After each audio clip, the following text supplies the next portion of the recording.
skin is a complex living tissue whose proper care requires a basic understanding of what it is and what it does. In this highly magnified section through the skin, we see that skin is made up of various layers. Individual cells of the outer layer are constantly drying out and dropping off to be replaced by the growing cells of the layers below.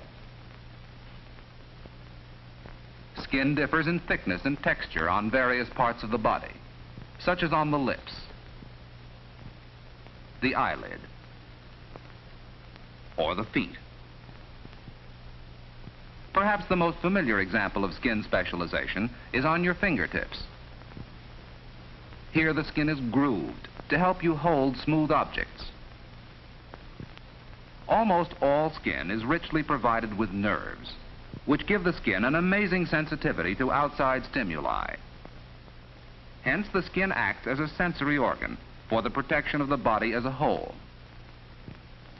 And skin serves to protect you still another way, by providing one of the first physical signs of illness or disease.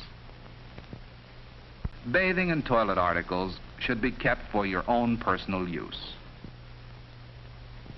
Don't share them with others.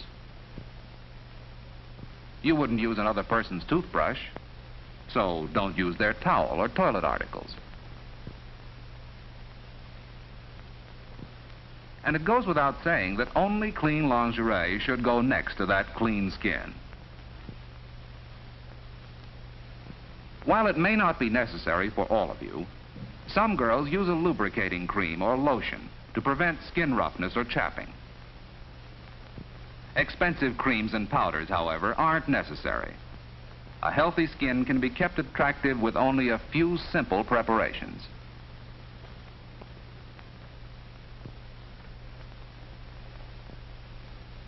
The removal of hairs is sometimes a problem. You can take care of single hairs with a pair of tweezers. But for leg and underarm hair, your best bet is a safety razor. Don't worry that shaving the hair will make it grow back either faster or denser. That isn't true. But it is true that chemical hair removers have been found harmful to the skin in some cases.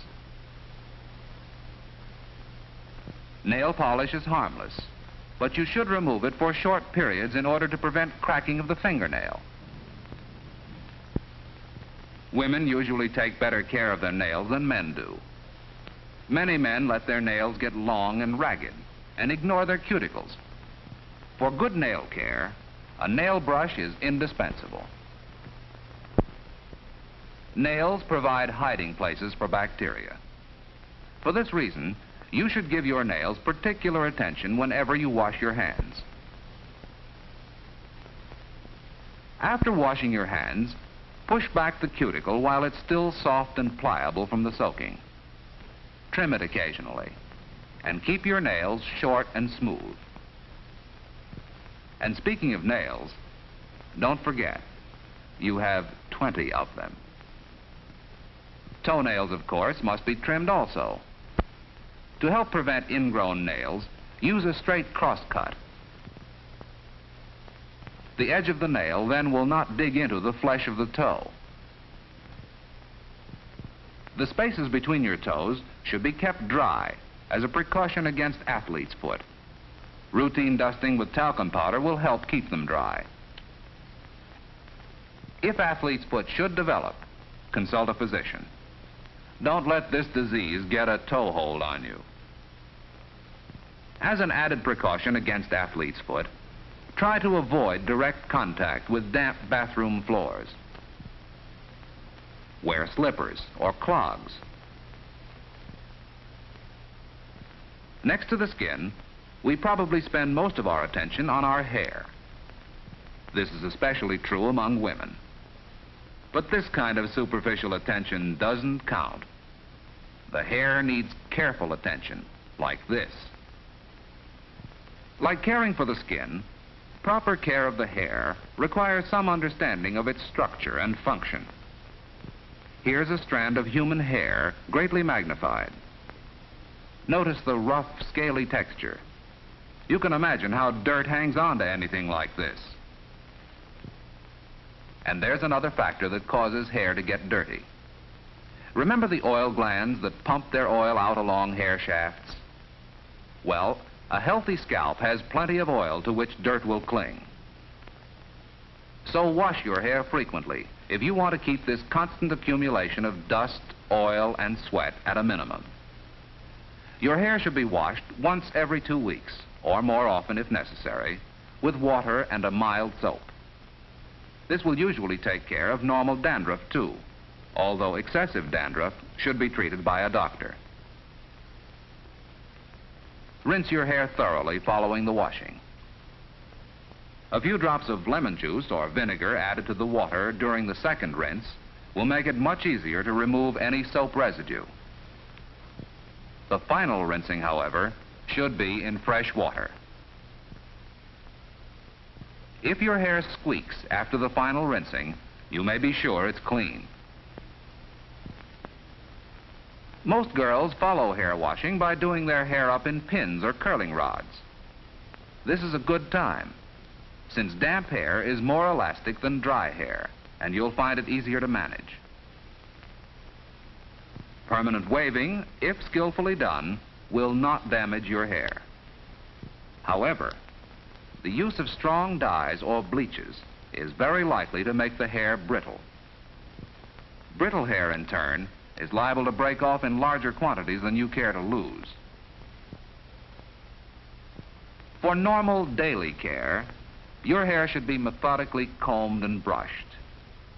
But be careful that brushes and combs are not used so as to tear your hair or dig at your scalp.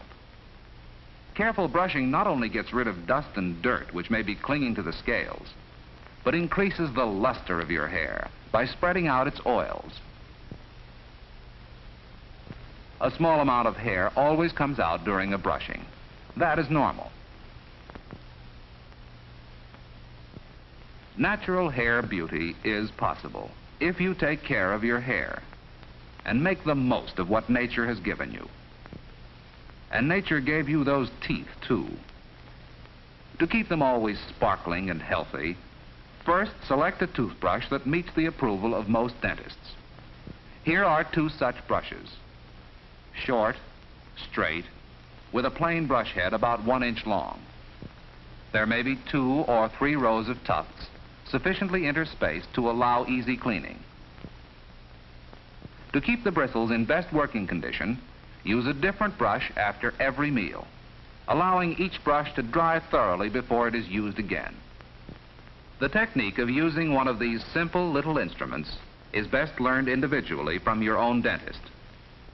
If food particles become wedged in the teeth and you can't remove them by brushing, dental floss is often helpful. Ordinary toothpicks and other hard objects are apt to damage your gums. Care of the teeth, however, requires more than daily cleaning. Everybody needs periodic checkups, not only for professional tooth cleaning, but also to show up cavities and other defects before they become too far developed. And so, the end of a perfect day. A few minutes in the morning and evening, and occasional checkups during the day, are all you need to establish and keep up good grooming habits. And you, by following these simple rules of body care and grooming, you too will achieve that quality of appearance, that feeling of well-being, so important to make your dreams of happiness come true.